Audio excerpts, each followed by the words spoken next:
Today, we're diving into why every traveler needs a first aid kit. Whether you're jet setting internationally or taking a weekend road trip, having a first aid kit can make all the difference. Imagine this: you're on an adventure miles from the nearest pharmacy, and suddenly blisters, cuts, headaches, or an upset stomach strikes. A travel sized first aid kit ensures you're ready for anything from minor scrapes to unexpected discomforts. It's compact, easy to pack, and might just save your trip. Not only does it keep you prepared, but it also gives you peace of mind knowing you're covered if the unexpected happens. So stay tuned as we break down exactly what essentials to include for stress-free travel. Hello, welcome, and for those returning to our channel, welcome back. We are Wayne Melissa Travel, a 50-plus couple sharing our adventures in budget travel. I like to pack my suitcase in categories, and I like to pack my first aid kit the same way. So the first category is stomach upset. So some herbal tea is always helpful. Next up are these antacid packets. I purchased them from Amazon. They work fantastic, and I will include links to all of these items down in the description below. These are charcoal tablets. These really help if you get food poisoning or you've eaten something that just doesn't agree with you. And those also came on Amazon. These little salts I picked up in Italy, and they are basically an antacid that you mix with water, and it has a lemon flavor to it. It's effervescent, and it just really helps with things like gas, bloating, indigestion, and nausea.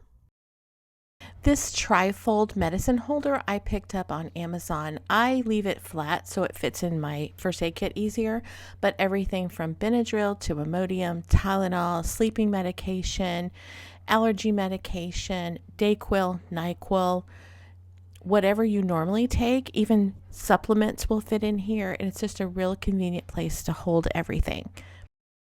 I print these labels off myself just so I can be better organized, and that just slides in that back pocket.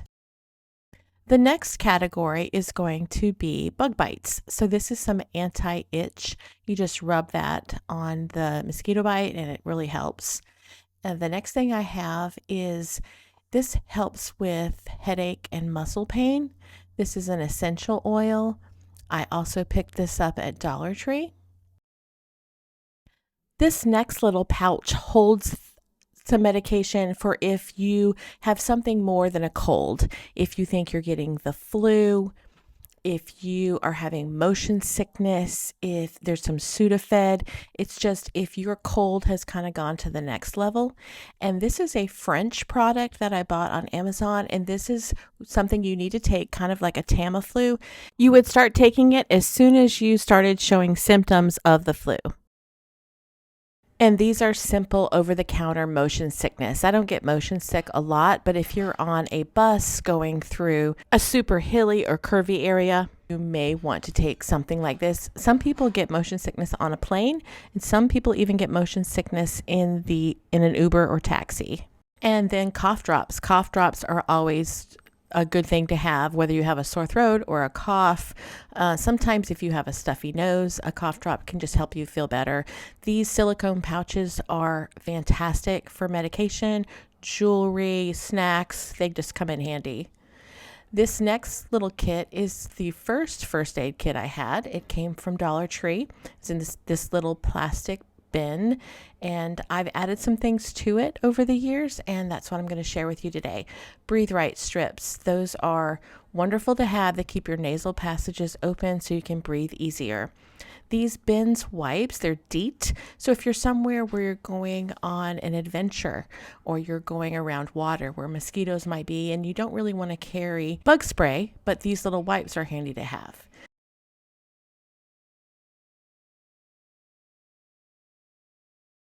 This is an air sickness bag that I just put on the back of this, and I've affixed all these outside items onto this little first aid kit with a hair tie. All right, the first thing you'll see are some plastic bags. The first thing is some gloves, some sterile gloves. The next thing are these green stickers. Those are also for bugs. to keep bugs away. So you can stick them on your shoes, you can stick them on your hat.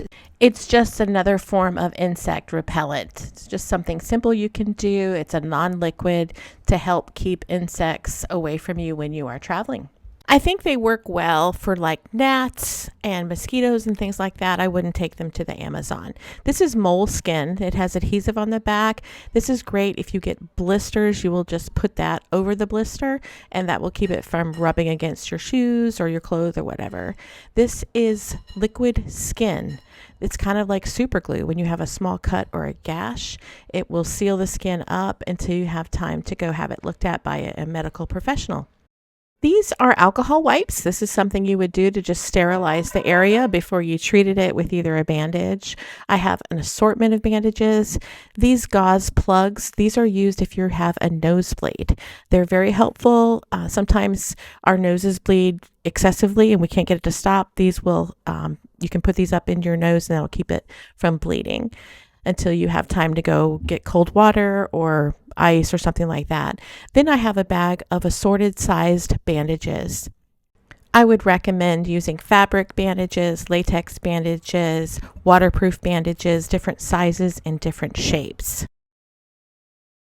And finally, I have a small sterile gauze pad. I do not pack the tape because it takes up so much room.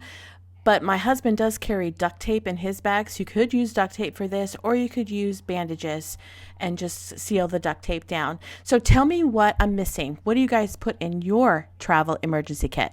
Just a reminder, we are not medical professionals. We're just sharing our experience. We appreciate you sticking with us to the end of this video. We share travel tips, packing videos, and tools for navigating the points and miles ecosystem. If this interests you, don't forget to subscribe to our channel so you don't miss out. Have a great day, and we will see you next time.